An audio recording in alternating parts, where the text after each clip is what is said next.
and welcome to the YYC Soccer Podcast. My name is Jason Kmet, and my co-host is Scott Strasser. Hi, Scott.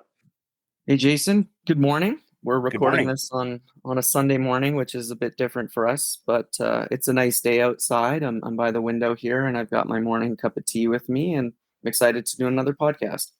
Yeah, it's a little bit off our usual schedule here, but with summer being what it is and schedules being what they are, there was a lot of news to talk about after the match yesterday, so I thought we might as well just get one in now while we knew the schedule permitted. Yeah, no, it's a good way to start the day. I don't mind at all.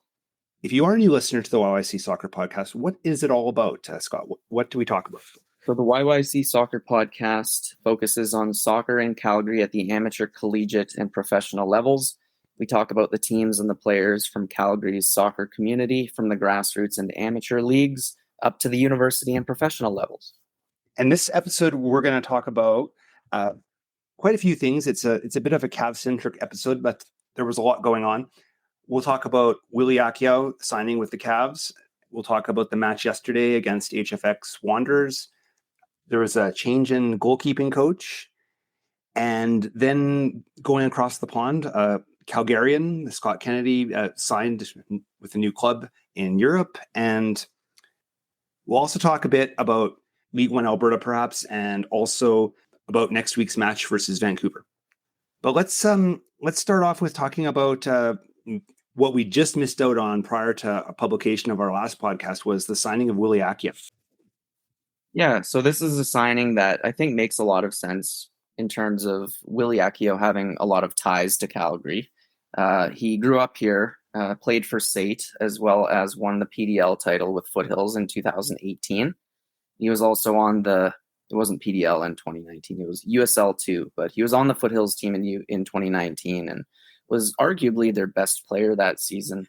I was covering Foothills a bit that year and recall that Willie Tofa Fakunle and a 16-year-old Arab Pepple combined for probably close to 90% of Foothills' goals. But watching that season, I think Akio was the player that stood out the most. And I kind of pegged him as the guy that was probably going to be moving up to the CPL based on his performances.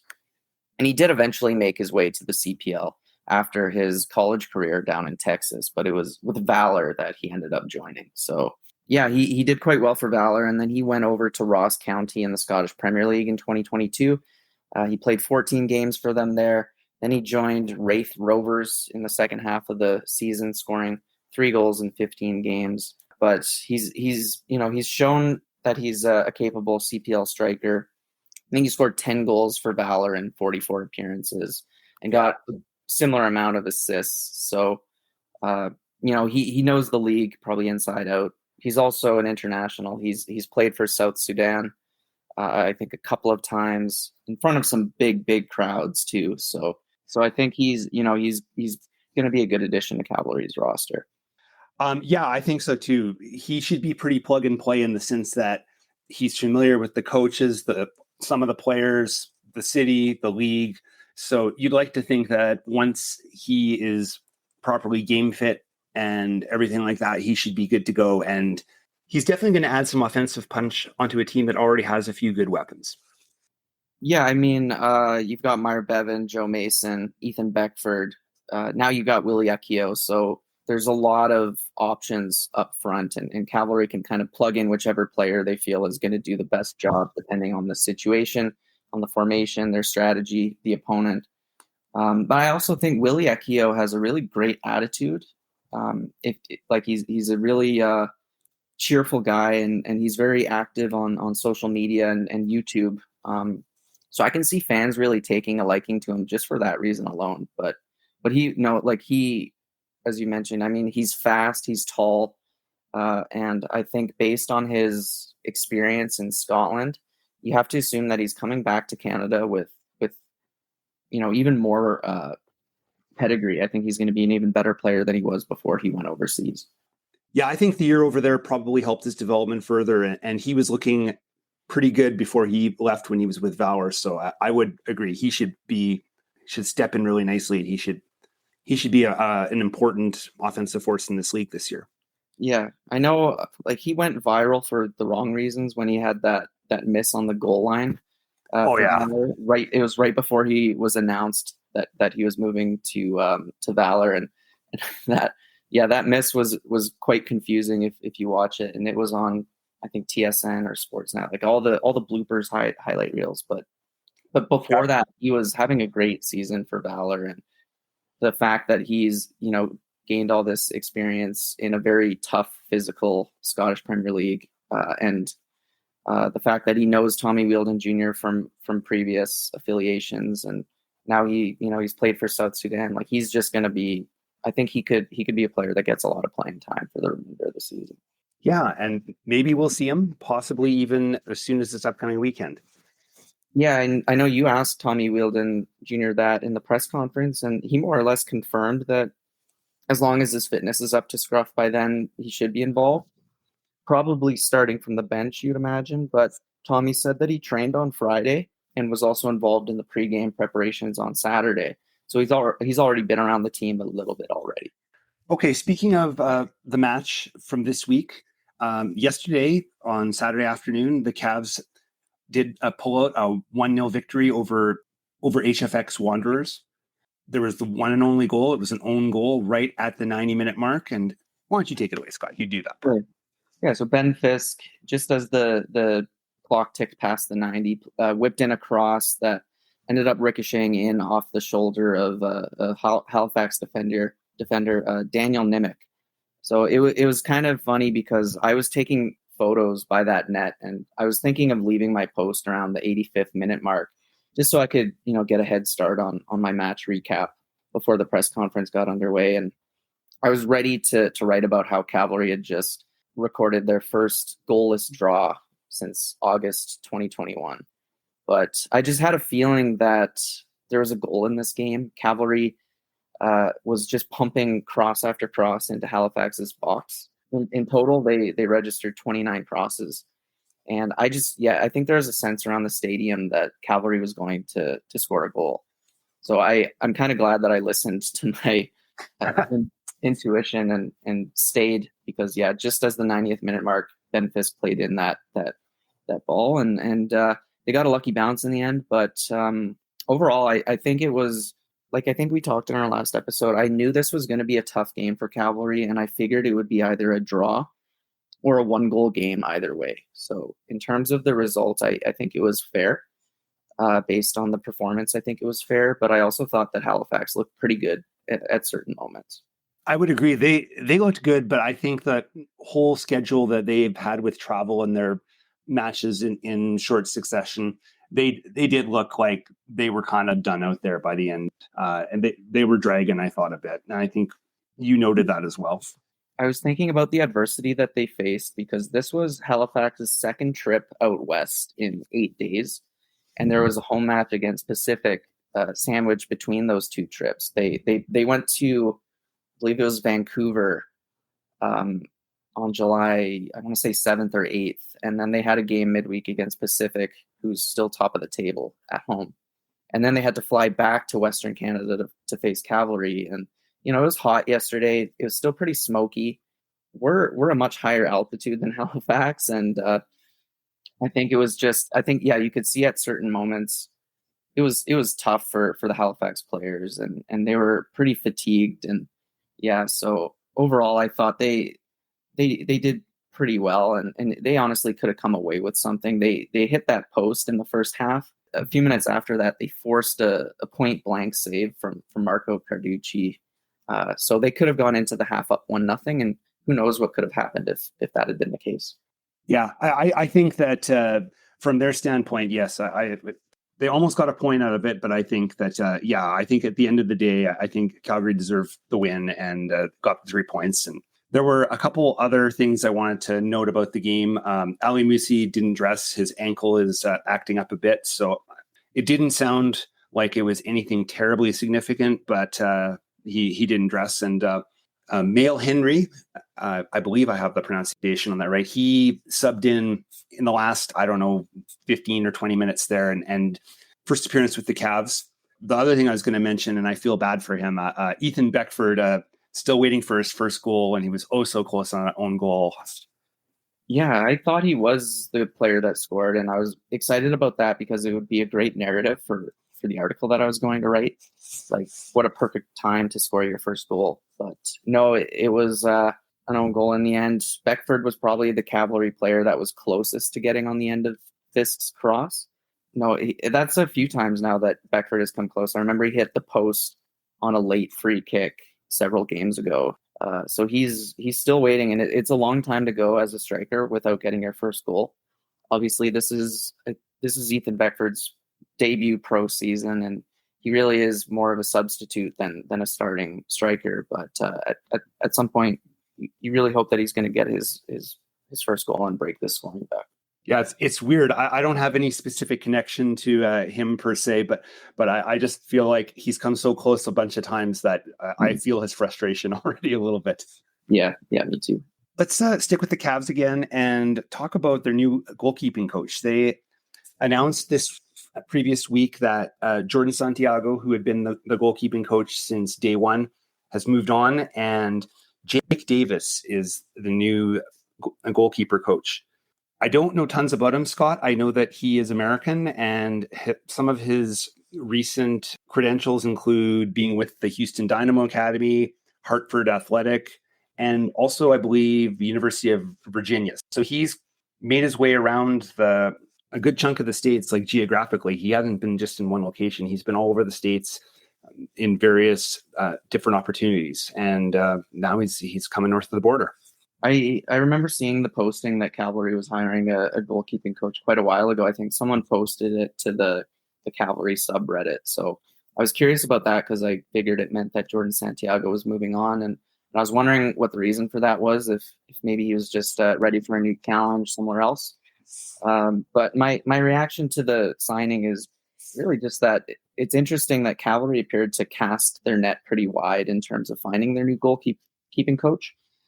Jake Davis doesn't appear to have any prior connections to Calgary or the CPL from what I could tell. So it was neat to see that the league and the team was able to attract somebody down in the States to consider applying for it. And I agree. I also don't know much about him other than what Cavalry had in their press release about him. But interesting signing, and I'm curious to see if it'll have any kind of impact.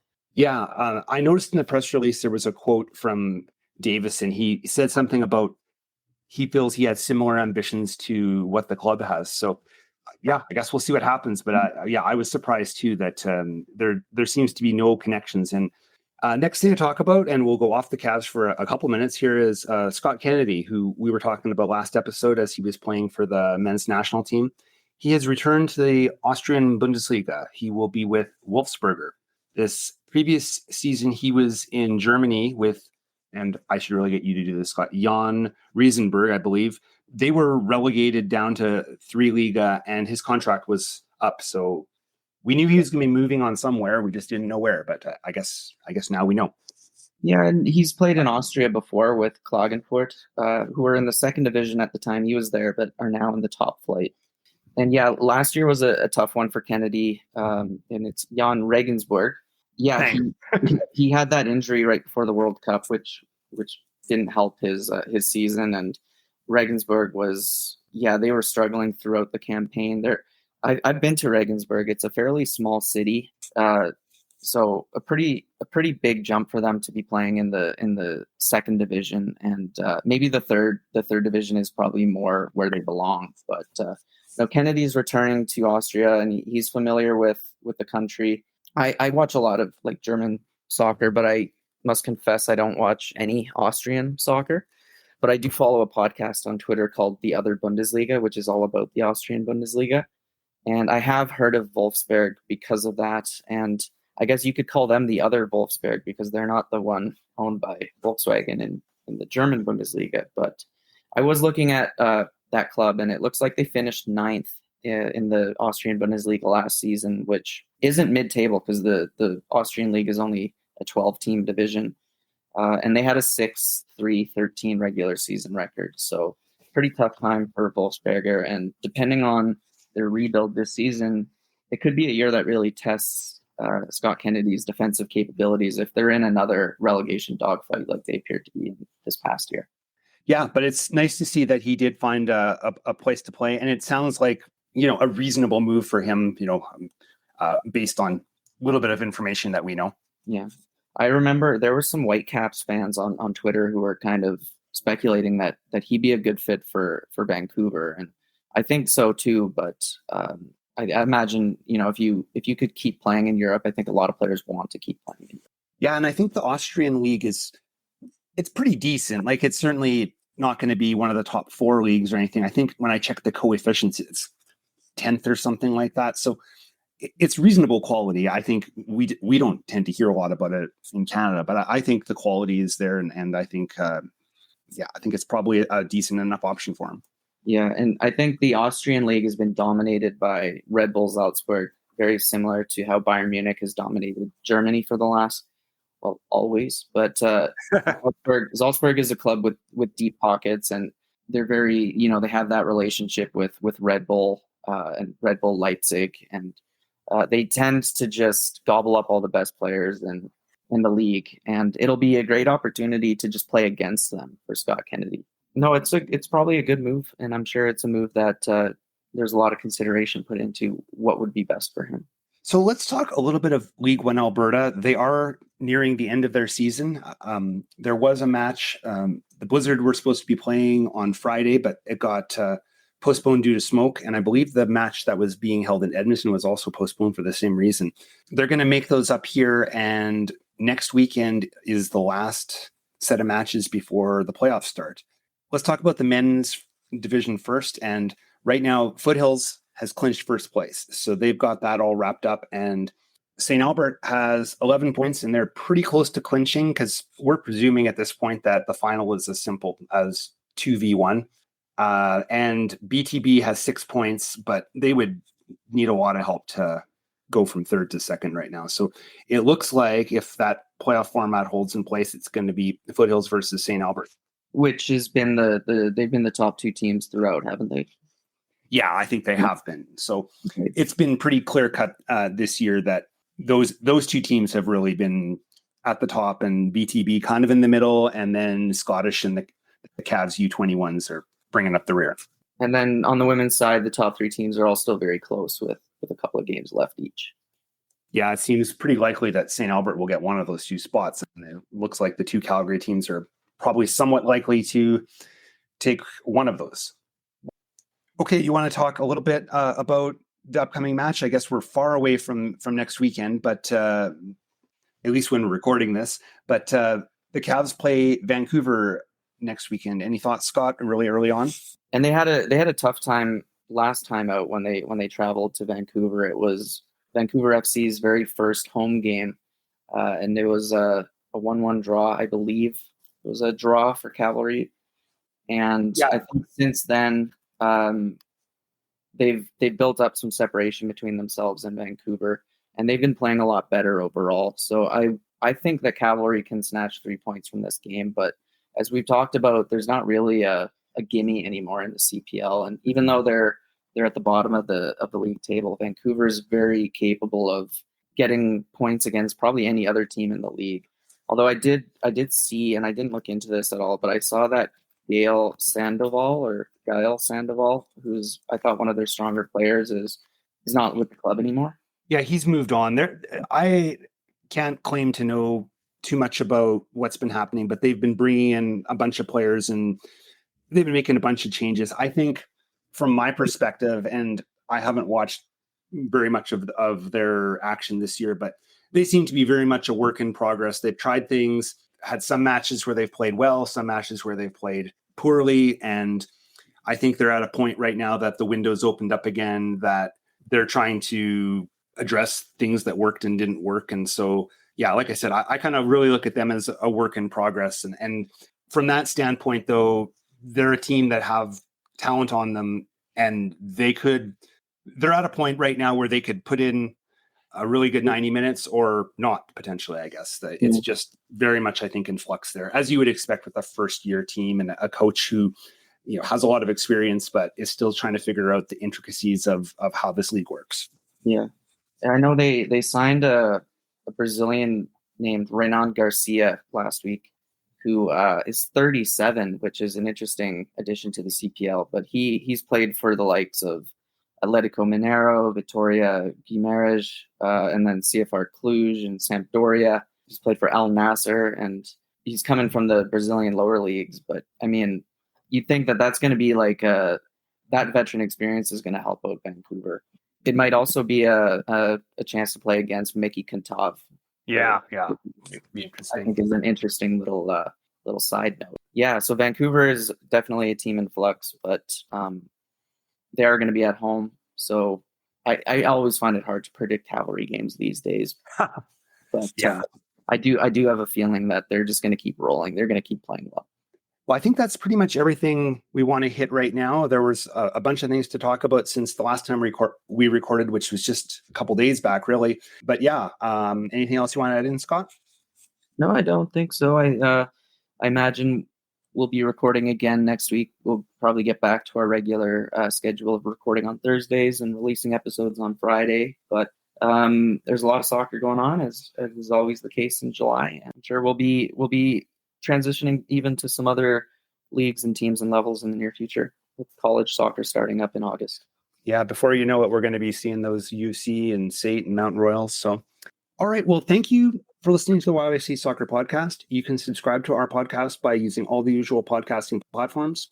Head over to yycsoccer.com for more info about how to subscribe or to leave a question or comment. You can also follow us on Twitter at YYC Soccer 403. Thanks for listening.